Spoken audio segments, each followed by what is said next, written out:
अस्सलाम वालेकुम दोस्तों, मैं ਤੁਹਾਡਾ ਮੇਜ਼ਬਾਨ ਮੁਹੰਮਦ ਸਾਜਿਦ ਵਿਰਕ। ਤੁਸੀਂ ਵੇਖ ਰਹੇ ਜੇ YouTube ਚੈਨਲ ਮੇਰਾ ਸਾਈਵਾਲ ਟੀਵੀ। ਜਿਵੇਂ ਕਿ ਹਰ ਰੋਜ਼ ਮੈਂ ਕੋਸ਼ਿਸ਼ ਕਰਦਾ ਜਨਾਬ ਵੀਰਾਂ ਵਾਸਤੇ ਅੱਛੇ ਤੇ ਖੂਬਸੂਰਤ ਜਾਨਵਰ ਦੀ ਵੀਡੀਓ ਲੈ ਕੇ ਹਾਜ਼ਰ ਹੋਵਾਂ। ਇਸੇ ਤਰ੍ਹਾਂ ਰੋਜ਼ ਦੀ ਨਿਸਬਤ ਅੱਜ ਫਿਰ ਵੀਰਾਂ ਵਾਸਤੇ ਜਨਾਬ ਇੱਕ ਜਾਨਵਰ ਦੀ ਵੀਡੀਓ ਲੈ ਕੇ ਹਾਜ਼ਰ ਹੋਏ ਹਾਂ। ਉਮੀਦ ਕਰਾਂਗੇ ਹਰ ਰੋਜ਼ ਤਰ੍ਹਾਂ ਤੁਹਾਨੂੰ ਸਾਡੀ ਅੱਜ ਵਾਲੀ ਵੀਡੀਓ ਵੀ ਪਸੰਦ ਆਏਗੀ। ਇਸ ਤੋਂ ਪਹਿਲੇ ਤੁਹਾਨੂੰ ਜਾਨਵਰ ਦੇ ਤਸੱਲੀਆਂ ਕਰਾਈਏ। ਸਭ ਤੋਂ ਪਹਿਲੇ ਸਾਡੇ ਚੈਨਲ ਨੂੰ ਕਰਨਾ ਸਬਸਕ੍ਰਾਈਬ ਤੇ ਨਾਲ ਲੱਗੇ ਬੈਲ ਆਈਕਨ ਨੂੰ ਕਰਨਾ ਪ੍ਰੈਸ ਤਾਂ ਕਿ ਸਾਡੀ ਹਰ ਨਈ ਆਉਣ ਵਾਲੀ ਵੀਡੀਓ ਦੇ ਨੋਟੀਫਿਕੇਸ਼ਨ ਸਭ ਤੋਂ ਪਹਿਲੇ ਮੇਰੇ ਵੀਰੇ ਦੋਸਤਾਂ ਤੱਕ ਪਹੁੰਚਣ। जनाब कमीर के एरिए पहुंचे जनाब, मेरा कैमरामैन तो जानवर की तसली करा रहा है। सब कुछ कैमरे की नजर के सामने जनाब। सब तो पहले मेरे वीरा दोस्तों ने जनाब जानवर की हाइट चेक करनी है। कोई जूम नहीं किया, ओरिजिनल हाइट जी जानवर की कैमरे की नजर के सामने जनाब। कोई चीज़ भी थोड़े तो उजल नहीं गई। रंग बड़ा प्यारा जनाब, हवाने की बनावट है वो भी लाजवाब। हवाना जनाब फाड़ा वाला हवाना थन मुठ पर इंशाल्लाह अल्लाह दे फजल नाल काला थन लगा है। विरला पूरियां मरले मरले दी वंड बड़ी बरीक वैट जनाब वीरा दोस्तों के सामने अज वीरा की खिदमत में जनाब तुहाडा वीर मेरा साहिवाल टीवी से लैके हाजिर होया। बड़ी नस्ल ज़ात वाली वैट है। तुहानूं फिर भी मेरा वीरा दोस्तों नूं जनाब चेक करावांगे। काला रंग जनाब 3-3 इंच सिंग ते जनाब बड़ा ही आउट क्लास पीस वीरा वास्ते जनाब। फार्म ते खड़ी है वैट जनाब 16 ने जनाब वीरा दोस्तों के सामने जनाब। फिर भी जनाब वीरा दोस्तों नूं चेक करावांगे ताकि किसी चीज़ की वीर जिहड़े मेरे दोस्त ने रह ना जाए जनाब। जानवर के कोई भी पार्ट जिहड़ा नजर ना आवे जनाब। हवाना मेरे वीरा दोस्तों के सामने बाकी सब आप डिटेल लैनी है। मार्केट थोड़ा स्लो तोड़ गया, रोक ले स्लो लेके चल यार ध्यान ना।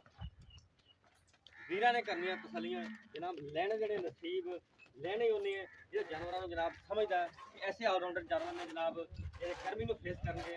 जिवें कि अपना जो इलाका है गर्म इलाका है जनाब, ये ऐसे जानवर ने जो गर्मी को फेस करनगे, हीट को बर्दाश्त करनगे ते इंशाल्लाह अल्लाह दे फजल नाल धड़कणगे नहीं ते इंशाल्लाह अल्लाह दी मेहरबानी नाल जेड़ा भी जानवर आपां वीडियो ते लाईदा है इंशाल्लाह 16 ने होवेगा। उहदे कोई कमी कुताही होई ते इंशाल्लाह हाजिर पीछे वास्ते जनाब मौके ते खड़े हैं इंशाल्लाह। पूरी गारंटियां तसलियां वीरां नूं देवांगे जनाब। पीछे लगी है पीछे बच्ची जनाब डब्बे रंग बड़ा ही आउट क्लास पीस जनाब, अच्छे ब्रीड की जनाब अच्छी है। वीरा दोस्तों ने मेरे सामने जनाब एक नहीं ये 2 वैड़ा ने जनाब अज बड़ा ही आउट क्लास ते अच्छा ब्रीड इंशाल्लाह। ये समझदार लोग जिहड़े होंदे ने फार्म वाले ब्रीडिंग विचों ब्रीड अच्छा ही रखवाते हैं। कोई जिमीदार जो साढ़े वर्गे हो वो माड़ा मोटा खा के गुजारा कर लेंगे जनाब। बाकी कैमरे नजर के सामने 16 ने जानवर इंशाल्लाह खून पे पूरा जनाब ताज़ा सुई खड़ी वैट। बाकी सब जी गल्लां बातां वो कर लेंगे मालकां नाल तसल्ली लवांगे जनाब। इसकी चीज़ की अपनी गारंटी है, तुसीं करनी है तसल्लियां। बाकी जनाब लैण जेहड़े नसीब जनाब दोस्तों ने जानवर की तसल्ली कर ली है। आप डिटेल जी सारी है मालिक को ले लेंगे। अस्सलाम वालेकुम भाईजान, की हाल चाल ने? सेहत तबीयत ठीक ने भाई मेरे? अच्छा भाई उस साइड देख के पहले अपना नाम दसना। अपना नाम की है? मौजम मुश्ताक। भाईजान जेड़ा आपा जानवर वीडियो च विखाया है सब तो पहले वीरा दोस्तों ने ये दसना है ये अपने फार्म का है कि व्यापार का है? घर का फार्म का जानवर अपना किन्ने दिन दा सूई है? तीसरा दिन सूई नूं पिछे इहदे बच्ची है।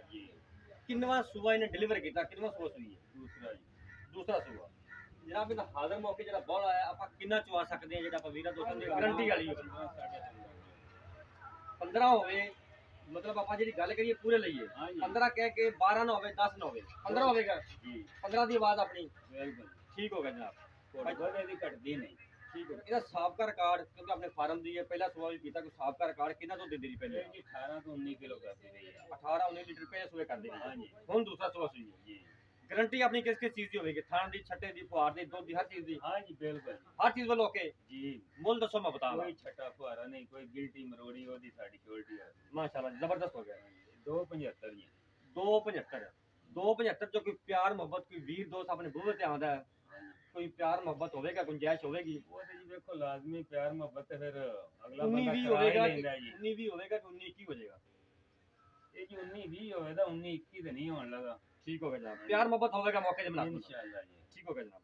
रेट मेरे वीर दोस्तों जनाब सुन लिया 2,75,000 रुपया डिमांड की थी भाई ने ਤੇ ਜਨਾਬ ਕੋਈ ਵੀ ਜਾਨਵਰ ਸਾਡਾ ਖਰੀਦਣਾ ਚਾਹੁੰਦਾ ਸਾਡਾ WhatsApp ਨੰਬਰ ਨੋਟ ਕਰ ਲਓ 0322 7087633 ਫਿਰ ਨੋਟ ਕਰ ਲਓ 0322 7087633 ਇਹ ਜਨਾਬ ਸਾਡਾ ਰਾਬਤਾ ਨੰਬਰ ਹੈ ਸਾਡਾ WhatsApp ਨੰਬਰ ਹੈ ਕੋਈ ਵੀ ਖਰੀਦਦਾਰ ਹੋਵੇ ਸਾਡੇ ਇਸ ਨੰਬਰ ਤੇ ਰਾਬਤਾ ਕਰ ਸਕਦਾ ਕੱਲ ਇੱਕ ਨਵੀਂ ਵੀਡੀਓ ਦੇ ਨਾਲ ਫਿਰ ਹਾਜ਼ਰ ਹੋਵਾਂਗੇ ਉਦੋਂ ਤੱਕ ਆਪਦੇ ਮੇਜ਼ਬਾਨ ਸਾਜਦ ਤੋਂ ਇਜਾਜ਼ਤ ਰੱਬ ਰੱਖੋ